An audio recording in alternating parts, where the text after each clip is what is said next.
Most people believe that the day begins when they open their eyes. They think the morning is the starting point of everything that comes after. Energy, motivation, focus, hunger, blood sugar, mood. They assume all of that is shaped by what they do after waking up.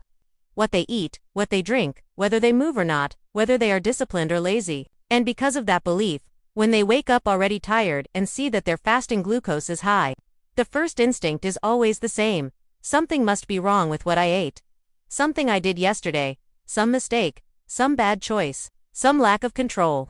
But the uncomfortable truth is that for a large percentage of adults over 45, the morning is not the beginning of the problem. The morning is only the first moment when the problem becomes visible.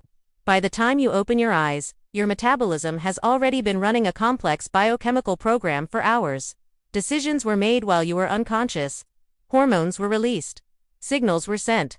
Glucose was mobilized. And your body already chose the metabolic direction of your entire day, long before you touched food or coffee. This is why so many people feel like they are always starting the day from behind. They wake up tired, foggy, unmotivated, sometimes even anxious. And they cannot understand how the day can already feel heavy when nothing has happened yet. And then they check their fasting glucose and see that it is high before breakfast, which only increases the frustration. It feels unfair. It feels illogical. It feels like the body is working against them. Before we go deeper, if you wake up tired, struggle with fasting glucose, or often see high blood sugar before breakfast, subscribe to the channel. Everything here is focused on one thing only: morning blood sugar, fasting glucose, why people wake up tired, and why high blood sugar before breakfast keeps showing up, especially after 45. One of the most important things people never learn about metabolism is that sleep is not a passive state. The body does not shut down. It switches programs. While you sleep, your nervous system, your liver, your hormones, and your energy systems are actively preparing you for waking up. And one of the main drivers of that entire process is a hormone called cortisol. Cortisol is usually misunderstood. People associate it only with stress, anxiety, or emotional tension. They think cortisol appears when they are worried, nervous, or overwhelmed. But cortisol is not just a psychological hormone. It is a survival hormone. It exists to help your body mobilize energy, stay alert, and respond to the environment. Without cortisol, you would not be able to wake up properly. You would feel weak, disoriented, and unable to function. In a healthy system, cortisol follows a very precise rhythm. It starts rising during the second half of the night, reaches a peak around 4 a.m. to 6 a.m., and then slowly declines throughout the day. This natural morning rise is called the cortisol awakening response.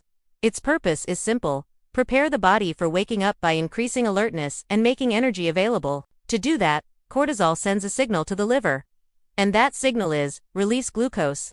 The liver stores glucose in the form of glycogen, and when cortisol rises, it tells the liver to convert that stored energy into blood glucose. This is supposed to be a controlled release, just enough to supply the brain and muscles with fuel for waking up. That is the normal design. The problem is not cortisol itself. The problem is what happens when the body becomes too sensitive to cortisol's signal. As insulin sensitivity declines, which happens naturally with age and is accelerated by modern lifestyle, the liver starts responding more aggressively to cortisol. The same signal that once produced a small, controlled glucose release now produces a much larger output. The liver hears release glucose much louder than slow down, so instead of a gentle rise in blood sugar, you get a metabolic surge. And that surge is exactly what shows up as high fasting glucose. This is why so many people wake up already with elevated morning blood sugar, even though they have not eaten anything. Not because food caused it, not because they cheated, not because they failed, but because a hormonal program executed itself while they were asleep. And here is where the mental confusion begins. Most people assume that blood sugar is mainly controlled by food. Eat carbs, sugar goes up. Don't eat, sugar should stay low. That logic works reasonably well during the day, when insulin, muscle activity, and digestion are actively guiding glucose into cells. But the night is a different world. At night, the liver becomes the main regulator, and cortisol becomes one of its strongest signals. So when someone wakes up and sees high blood sugar before breakfast, they instinctively look backward at what they ate: dinner, dessert, a snack, something wrong. But the real driver was not behavior, it was physiology. This is why people often say, I eat healthy, I didn't change anything. I don't understand why this started happening. The reason they cannot understand it is because the cause is invisible. It happened when they were not aware. It happened in the hormonal layer, not the behavioral layer. Another detail that makes this even more confusing is that most people do not feel stressed at 4 a.m. They are asleep. They are not thinking. They are not worrying. So they assume cortisol cannot be high. But cortisol does not depend on conscious thoughts. It depends on nervous system tone, sleep quality, metabolic state, liver sensitivity, and insulin signaling. You can feel calm, but your body can still be running a high-alert biochemical program. This is why people often wake up tired but wired at the same time. Their mind feels foggy, their body feels heavy, yet their nervous system feels slightly overstimulated. They crave coffee immediately. They feel like they need stimulation just to feel normal. And yet, their blood sugar is already high.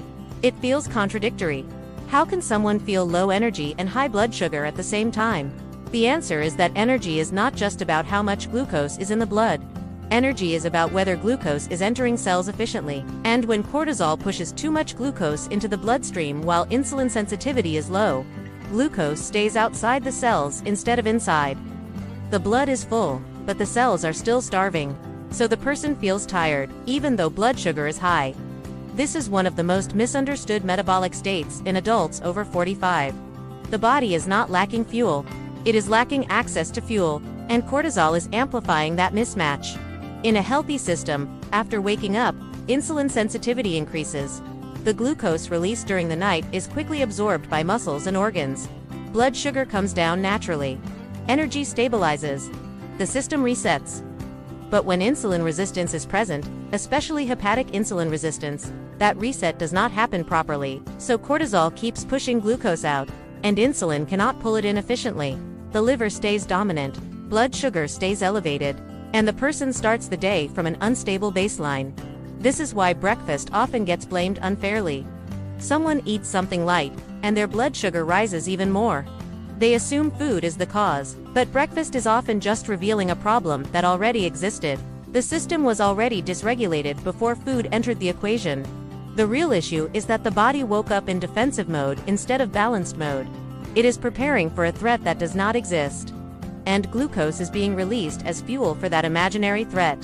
This is also why the problem tends to worsen with age. As we get older, several things happen at the same time. Insulin signaling becomes less precise. Muscle mass declines. Liver fat increases. Sleep becomes lighter and more fragmented, and stress hormones become more dominant. Each of these shifts amplifies cortisol's effect on glucose. Not because the body is broken, but because the regulatory system has become less flexible. The same cortisol signal that once produced a gentle rise in energy now produces a metabolic spike, and the person experiences it as, I wake up tired, my mornings feel heavy, my fasting glucose is always high.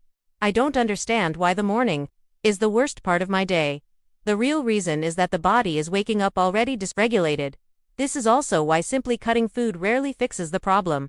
Skipping dinner, eating less, restricting calories, none of these change cortisol signaling.